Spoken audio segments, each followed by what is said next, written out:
할렐루야. 오늘도 하나님 말씀으로 하루를 시작하는 모든 성도님들을 예수님의 이름으로 축복합니다. 오늘 함께 읽을 말씀은 누가복음 9장 1절부터 17절까지의 말씀인데요. 말씀 봉독은 10절부터 17절까지만 하도록 하겠습니다. 사도들이 돌아와 자기들이 행한 모든 것을 예수께 여쭈니 데리시고 따로 벳세다라는 골로 떠나가셨으나 무리가 알고 따라왔거늘 예수께서 그들을 영접하사 하나님 나라의 일을 이야기하시며 병 고칠 자들은 고치시더라. 날이 저물어 가매 12사도가 나와 여짜오되 무리를 보내어 두루 마을과 촌으로 가서 유하며 먹을 것을 얻게 하소서. 우리가 있는 여기는 빈들이니이다. 예수께서 이르시되 너희가 먹을 것을 주라 하시니 여짜오되 우리에게 떡 5개와 물고기 2마리밖에 없으니 이 모든 사람을 위하여 먹을 것을 사지 아니하고서는 할 수 없사옵나이다 하니 이는 남자가 한 5,000명 되밀어라. 제자들에게 이르시되 때를 지어 한 50명씩 앉히라 하시니 제자들이 이렇게 하여 다 앉힌 후 예수께서 떡 5개와 물고기 2마리를 가지사 하늘을 우러러 축사하시고 떼어 제자들에게 주어 무리에게 나누어 주게 하시니 먹고 다 배불렀더라. 그 남은 조각을 12바구니에 거두니라. 아멘. 말씀을 위해서 함께 기도하겠습니다. 사랑의 주님 감사합니다. 오늘도 말씀으로 우리 가운데 찾아와 주시니 너무나 감사를 드립니다. 오늘도 이 말씀을 통하여서 주님 만나게 하시고 우리가 만난 그 주님을 우리의 삶을 통하여서 세상 가운데 나타낼 수 있는 우리 모두가 되게 하여 주시옵소서. 감사드리며 예수님의 이름으로 기도드립니다. 아멘. 오늘 우리가 함께 읽은 본문 말씀은 누가복음 9장의 말씀인데요. 오늘부터 해서 우리가 토요일까지 계속 이 누가복음 9장을 함께 묵상하게 될 것입니다. 누가복음 9장 꽤 긴 장인데요. 이 9장을 하나로 묶는 만약에 핵심 단어가 있다면 또 하나의 소재가 있다면 그것을 굳이 하나 찾아내자면 그것은 아마도 제자가 될 것입니다. 누가복음에서 이 제자란 단어가 가장 많이 나오는 곳이 어디냐? 바로 이 누가복음 9장입니다. 그래서 우리가 읽은 오늘 본문을 보면요, 9장의 시작, 우리가 읽지는 않았지만 9장의 시작은 이렇게 시작합니다. 예수께서 12제자를 불러 모으사. 예수님께서 제자들을 불러 모으시는 것으로부터 오늘 이 9장은 시작합니다. 그래서 1절부터 6절까지는 제자들을 부르시고 그들을 다시 갈릴리에 있는 여러 촌으로 그들을 파송하시는 이야기가 나옵니다. 그리고 7절부터 9절까지는 예수님의 사역에 대한 소문을 들은 분봉왕 헤롯이 과연 이 예수란 자가 누구인지, 누가 도대체 이런 일을 하고 있는지 궁금해하는 그런 이야기가 나옵니다. 마지막으로 10절부터 17절에 이르면 유명한 오병이어 사건이 나오는 것을 보게 됩니다. 이 세 가지 사건을 하나씩 보면 사실 너무나 상관없어 보이는 세 가지의 사건처럼 보입니다. 이 세 사건을 하나로 묶을 수가 있을까? 과연 이것이 어떤 연결고리가 있을까를 생각해 보면 있습니다. 바로 그 연결고리의 핵심이 무엇이냐? 바로 오늘 우리가 읽었던 이 본문 말씀에 나오는 13절입니다. 예수께서 이르시되 너희가 먹을 것을 주라 하시니, 여기서 너희가 먹을 것을 주라, 이것이 바로 오늘 우리가 읽었던 이 본문의 세 사건을 연결하는 핵심이 되는 것입니다. 너희가 먹을 것을 주라. 사실 이 예수님의 말씀은 제자들에게 있어서 굉장히 부담스러운 말씀입니다. 지금 빈들에 이들이 모여 있습니다. 몇 명이 모여 있느냐? 성경은 남자가 5,000명이었다고 말합니다. 당시에 사람을 계수할 때 성인 남자만 계수했기 때문에 성인 남자가 5,000명이라고 말하는 것이지, 같이 온 가족들까지 계산한다면 당시 모여있는 사람은 10,000명, 15,000명, 어쩌면 그보다 훨씬 더 많을 수도 있습니다. 근데 지금 그들이 어디에 있다고 말합니까? 빈들에 있다고 말합니다. 빈들에 있습니다. 지금 식사 시간이 되어서 다들 배가 고픈 그쯤에 그들에게 잠시 흩어져서 주변에 있는 식당에 가서 밥을 먹고 다시 모이십시다 라고 말할 수도 없습니다. 지금처럼 가까운 가게나 마트에 가서 5,000명분의 10,000명분의 음식을 사가지고 와서 나눠줄 수 있는 그런 상황도 아닙니다. 그런 환경이 아니었습니다. 빈들에서 당장 먹을 것을 구할 수 없는 바로 그곳에서 지금 배고픈 그들에게 너희가 먹을 것을 주라고 말씀하시는 예수님의 말씀은 제자들에게 있어서는 굉장히 부담스러운 말씀입니다.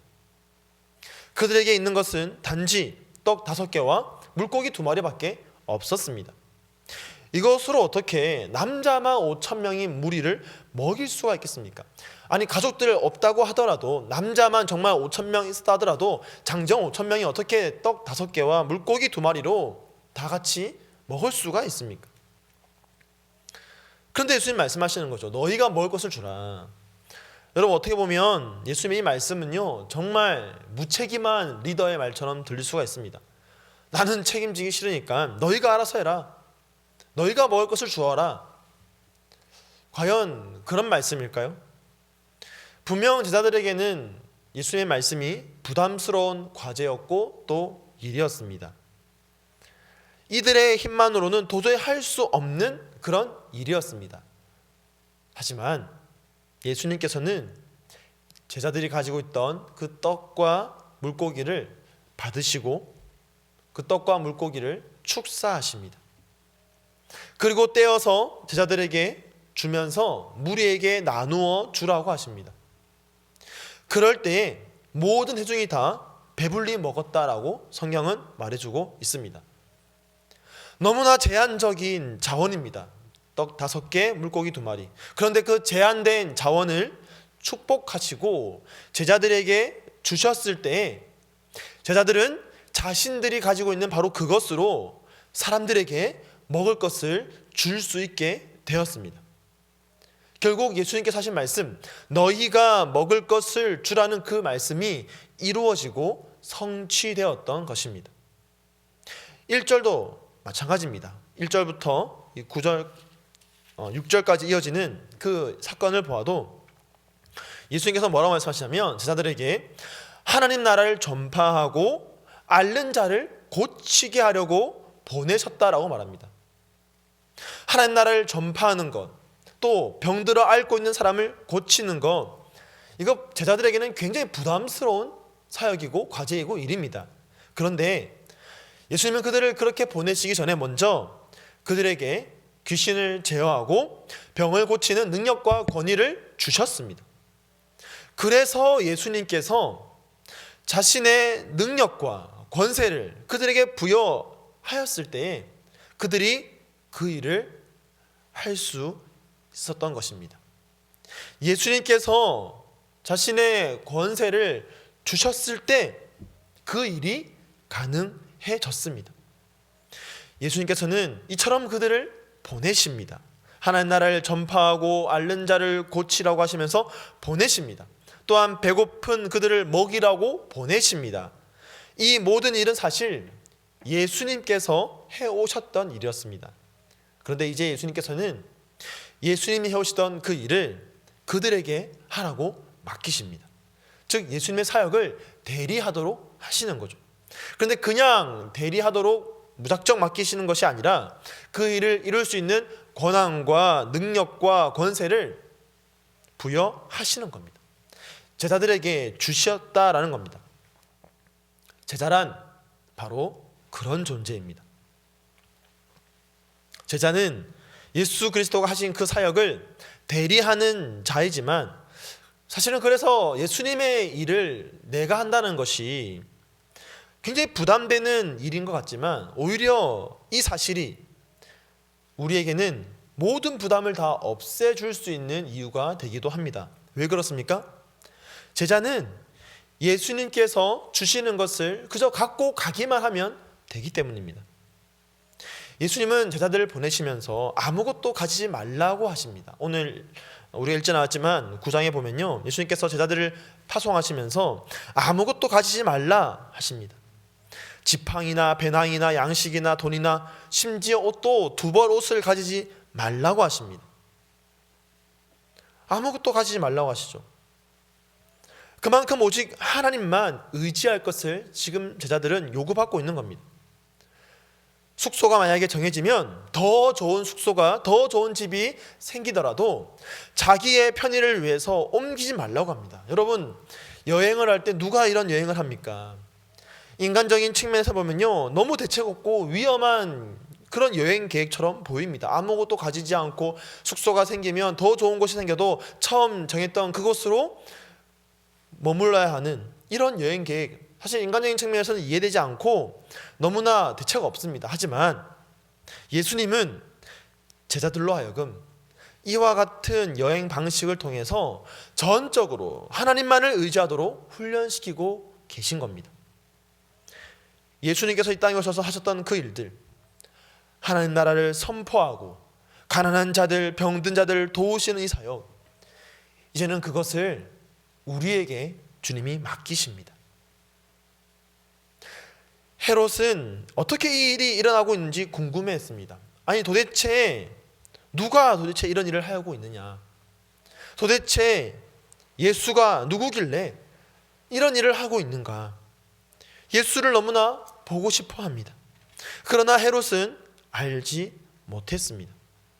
이 일들은 그가 생각하는 세례 요한이나 아니면 엘리야나 또는 실제적인 예수님이나 어떠한 한 분에 의하여서 일어나는 일이 아니었습니다. 예수님께서 택하시고 보내신 자들이라면 누구나 할 수 있는 그런 일이었습니다. 이제 저와 여러분이, 우리가 이 시대에 예수 그리스도의 제자로서 보냄받은 자들입니다. 이제 우리는 보냄받은 그 자리에서 예수님께서 하셨던 그 일들을 해나가야 합니다. 그렇게 할 때에 우리를 통해서 세상의 많은 사람들이 예수 그리스도의 그 영광을 보게 될 것입니다.